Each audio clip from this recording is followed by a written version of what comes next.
podcast. Welcome back to another episode of the Breaking Point podcast. You've probably seen this headline floating around lately. Burnout in the US workforce has hit a 6-year high.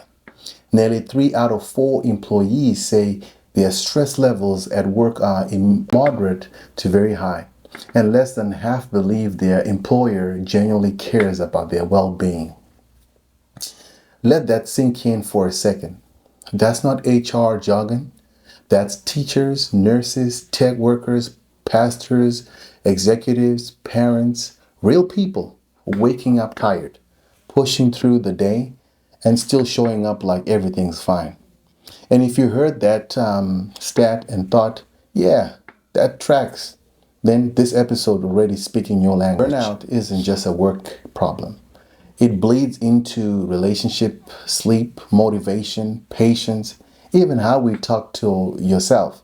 And today we're unpacking why rest alone doesn't fix burnout, why hustle culture quietly fuels it, and why burnout is not a personal failure. It's a signal.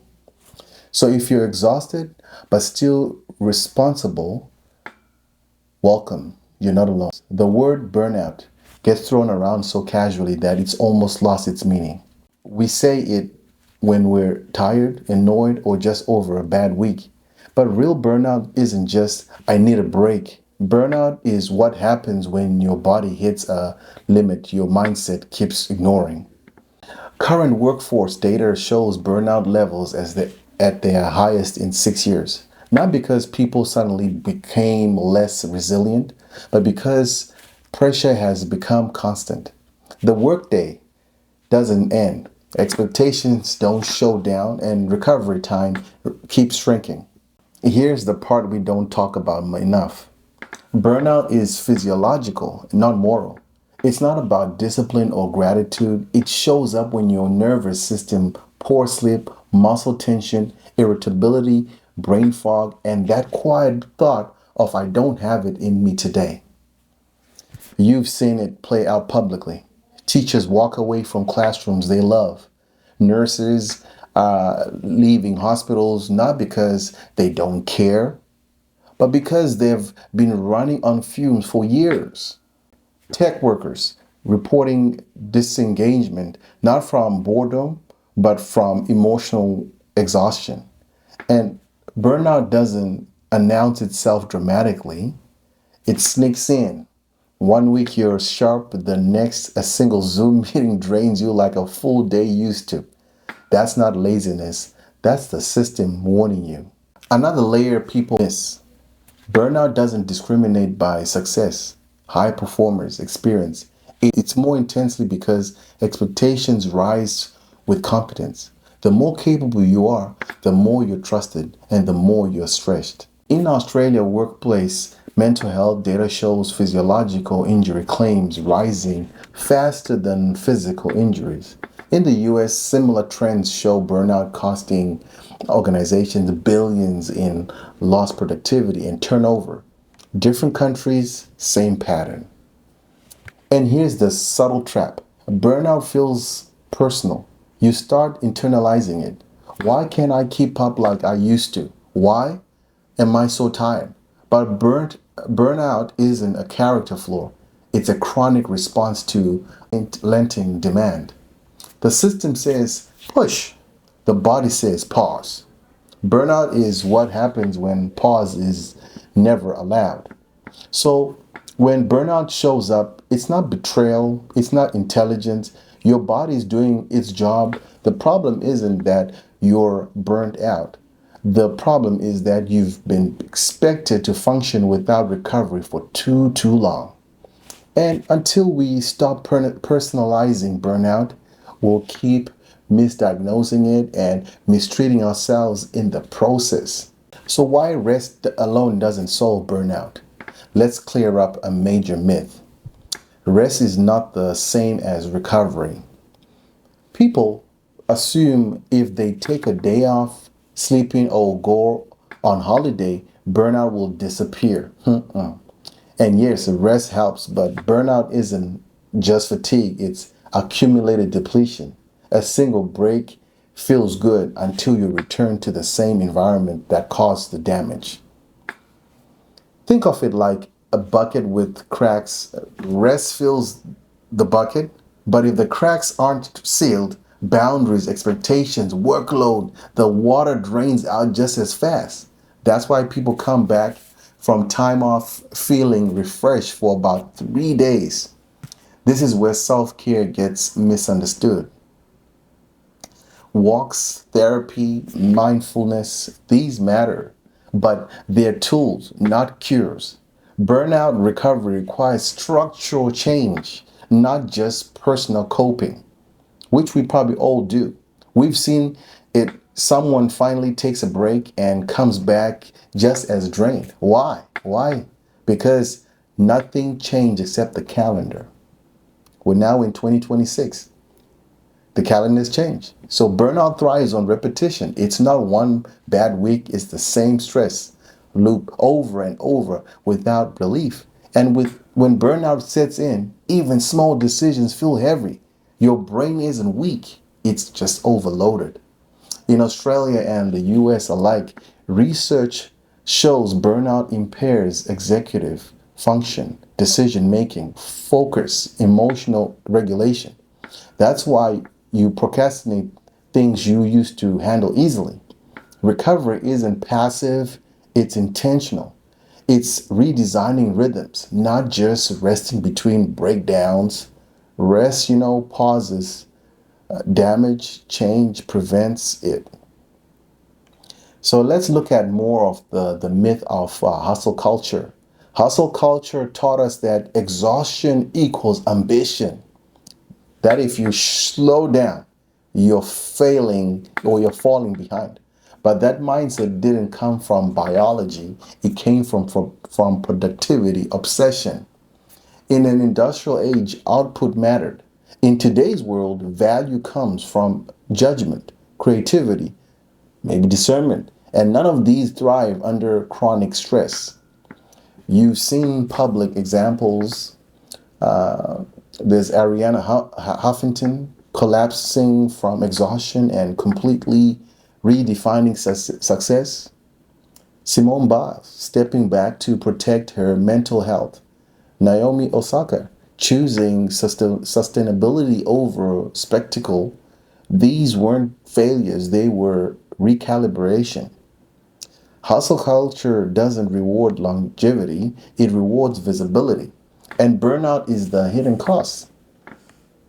Working harder under stress doesn't make you effective, it makes you brittle. So, if we look at some real stories that make burnout real, let's make this concrete. Because burnout isn't theoretical, it has names, faces, and stories behind it. In the US alone, a national workforce survey revealed that over 70% of employees experience moderate to high stress. And what stood out wasn't just workload, it was the feeling of being replaceable. People weren't saying, I work too hard. They were saying, I don't feel seen. You see, that distinction matters. Burnout accelerates when effort goes unnoticed and humanity gets ignored. In the land down under in Australia, healthcare workers have spoken openly about emotional exhaustion lingering long after shifts end. Nurses report going home physically present but emotionally unavailable, snapping at loved ones, zoning out mid conversation, feeling numb instead of relieved. That's not poor coping, that's cumulative stress spilling over. In my opinion, teachers are another powerful example.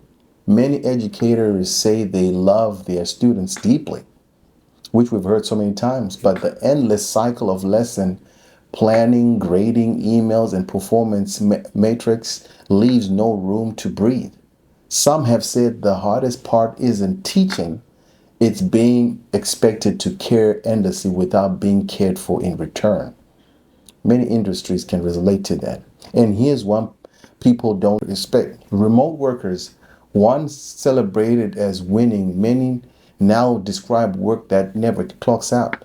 Laptops on the kitchen table, notifications during family time, meetings scheduled across time zones. Burnout didn't disappear, it followed people home.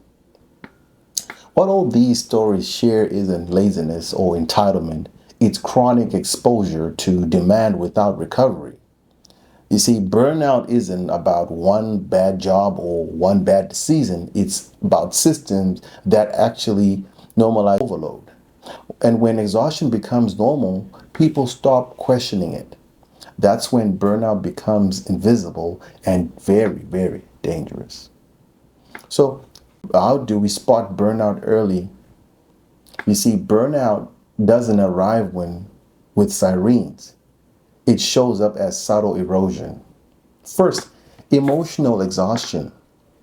You wake up already tired, not physically, but internally.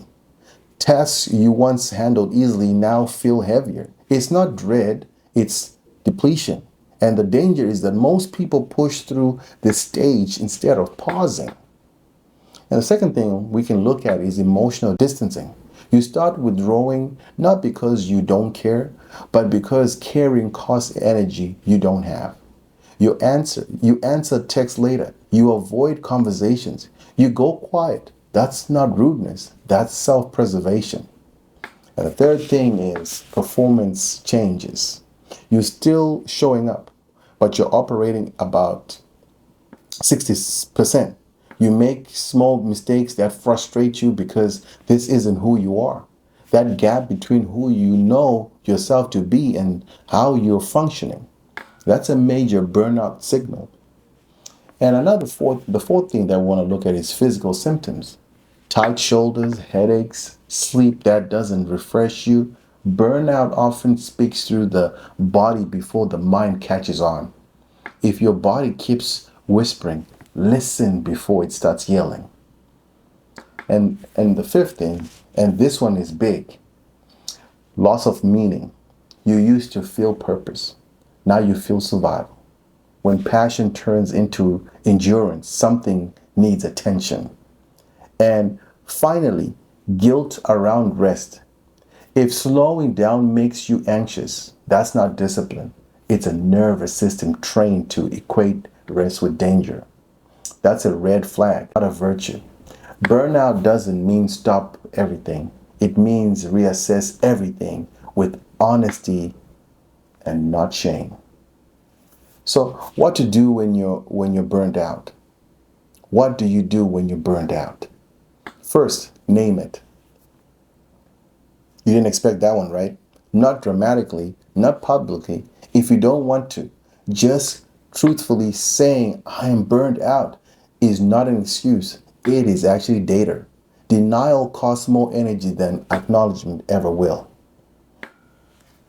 Second thing, protect your time intentionally. Not someday, now. Burnout thrives when boundaries are vague. If everything is urgent, nothing is sustainable. That might mean fewer meetings, clearer start and stop times, or saying no without a 5 paragraph explanation. And the third thing, prioritize recovery that actually replenishes you, not distraction, restoration, distraction, numbs. Recovery restores.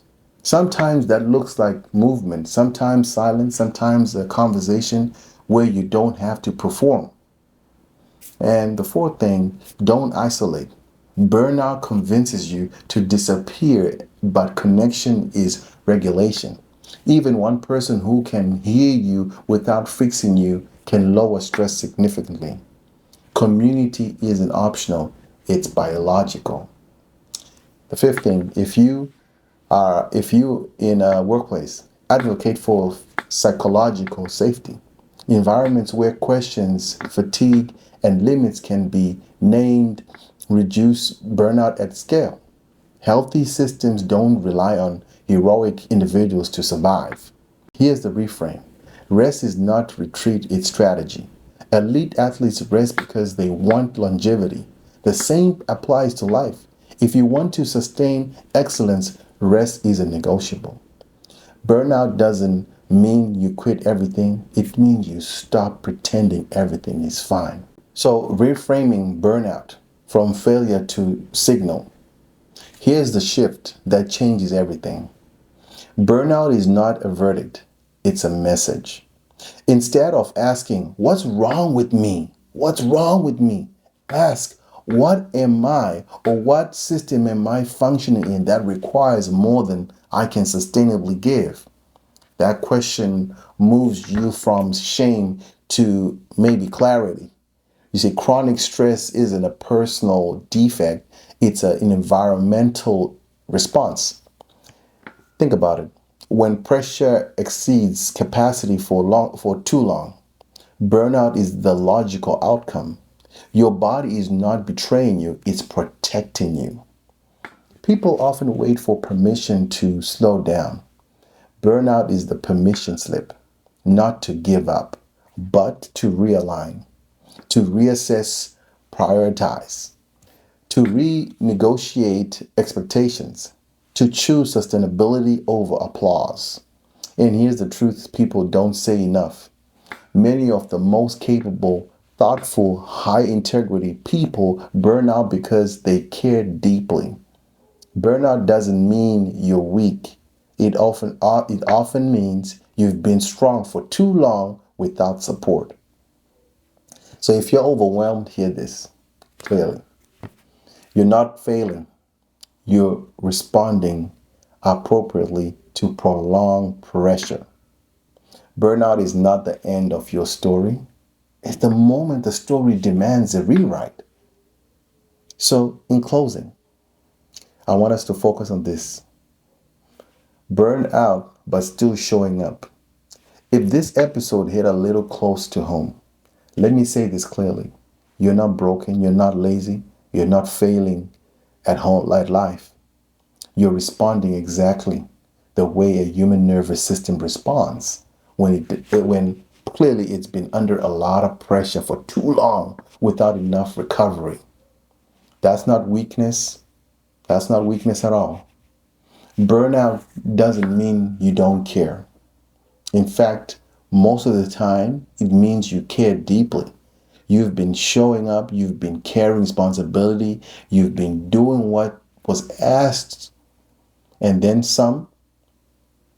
And eventually, the body and the mind tap the brakes, even when your willpower refuses to.